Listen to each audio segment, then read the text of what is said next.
سبحان الله سبحان الله سيدا أقنهي إن دانيرك قيد كان دانيرك الله وحوج عليهي بنانها أما موسك سومالي أفارق قبيلستا أنا وحاج عشهي قبيالة يا قبيلك وحاجر مركا تجابو لقو سميه إن شان دانير وحانا شان دانير لقو حري قولير oo yaal miis miiska dushiisa ama saqafka qolka waxaa lagu xiray qasabado iyo tuubooyin ay biyo qabow ka imaanayaan soo waxaan naqaanaa marka daanyeerka inuu jecel yahay muuska iyo banaanaha waxaa la sameeyaa marka ay saynisaanada samaynayeen waxayna baarayeen aqliga daanyeerka intuu la egyahay waxay shantii daanyeer miiska u saareen banaana ama muus daanyeerka marka maxaa lagu yaqaanaa isla markiiba wuxuu kusoo orday banaanihii inuu isku diriro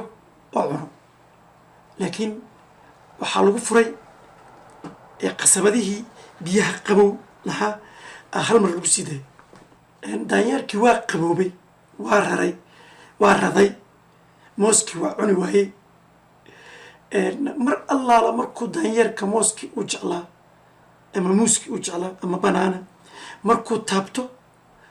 waxaa lagu furaa biyahaas qabowga markii maalmo lasoo dhaafay shantii daanyeer oo maalin walbo mooska markay taabtaan biyaha qabow lagu furo waxay fahmeen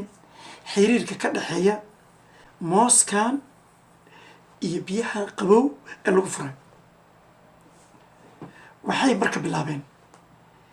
in ay si wada jir ah u garaacaan daanyeerkii taabta mooskaas si ay kulligood uga badbaadaan ciqaabta biyaha qabow ee lagu radinayo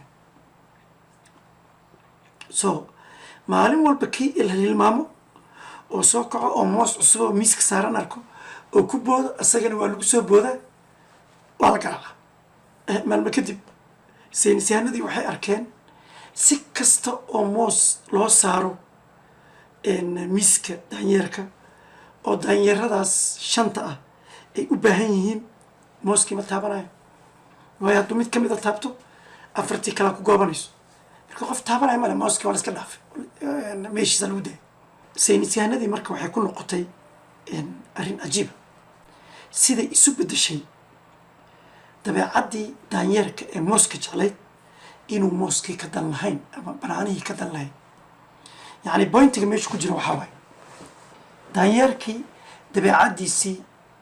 conditionkii iyo xaaladdii la geliyey aaweed way bedelmatay waxay sameeyeen marka waxay ka bixiyeen hal daanyeer waxayna kusoo bedeleen mid cusub oo dardartiisa qaba oo biyaha qabow aanan ogeyn banaanihii uu jeclaa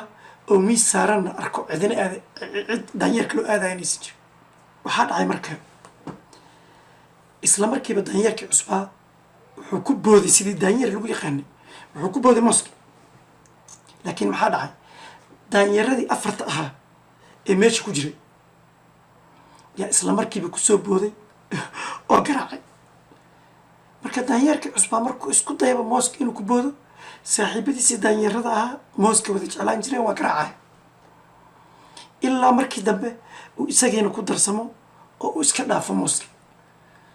mar labaad meesha waxaa ku jirta afar daanyeer oo biyaha qabow taqaan iyo hal daanyeer oo biyaha qabow arkin laakiin arkay hadduu mooska taabto in la garaacayo oo u fahamsan daanyeerkii mooska taabto in la garaaco waxaa la yidhi marka tijaabada aan sii wadno afartii biyaha qabow hore usoo aragtay daanyeer ayaa haddana mid laga soo saaray oo lagu bedelay mid cusub marka hadda waxaan haysanaa 3 daanyeer oo biyaha qabow soo aragtay iyo 2 daanyeer oo mid in la garaaco qofkii mooska taabta uu arkay iyo mid cusub oo sheekadan ba warwayn tabinkii kii horaa loo galay asagana waa la tumay waxaaba ugu horreeyeyba daanyeerkii aanan biyaha qabow arkin ee mooska markuu taabtaba la tumayey ayaaba ugu horreeyey wax soo dhaweey tumitaan ku soo dhaweey markuu kii cusbaa moos ka taabto isagana waa la garaacaa soo saddexdii biyaha soo aragtay iyo kay tumi jireenba waxay wada garaacaan midka cusub ee imaado siday isagana u tumayeen mooskii wuu iska daayay oo iyagoo lamid noqday tijaabadii waa la sii waday waxaa laga saaray mid kale asagana sidii loo tumayey wuxuu iska dhaafay mooskii ilaa markii dambe kii ugu dambeeyey ee biyaha ogaa laga saaro oo meesha ay isugu imaadaan 5 daanyeer oo weligood biyaha arkay laakiin waxaa meeshii ka abuurmay dhaqan kale daanyeerka imaado oo moos ka taabto waa la tuma marka qolkii waxaa ka bilowday 5 daanyeer lagu bilaabay dhaqan ah in daanyeerkii cusub ee imaadaba mooska uusan taaban karin banaanaha uusan taaban karin ee daanyeerkii moos taabta ama banaana taabta la garaaco oo asagana la bara dhaqanka cusub inaanu daanyeer taabanin mooska marka bointigaas ku jiro meesha wuxuu yahay in dhaqan doorsoon lagu sameeyey ee daanyeeradaas oo asfaar ay jiraan daanyeero yaqaano in wax la garaaco daanyeerka imaadaba ay garaacayaan oo processku iska sii socon karo ilaa uu imaado daanyeer fikirayo oo dhaho maxaad igu garaacaysaan waayo kuwii biyaha soo arkay ma joogaan inta kaloo dhan waa daanyeero soo arkay oo lasoo garaacay markay imaadeen iyagana wixii lagu sameeyey ayay ku sameeyeen maxaa la yidhahdaa daanyeerada kale ka dadka afaara qabiilistayaasha ah waxay dhaqankaas qabyaaladda ku dhisan kasoo dhaxleen dad kale sida daanyeerka uu isaga dhexlaayey maxaa la yidhahdaa tumitaanka inay tumaan daanyeerkii moos ka taabto iyagana waxay isaga dhaxleen in ay qabiil nacaan iyagoon ogeyn sababta dhabta ah ee ka dambaysa inay qabiil nacaan ama dhibaateeyaan ama wax liista u arkaan iyagoon ogeyn sababta dhabta ah ee ka dambaysa insha allah intaasaan aan uga tegi doonaa subxaanaka allahuma bixamdik ashhadu an laa ilaaha ilaa anta astakfiruka wa natuubu ilayk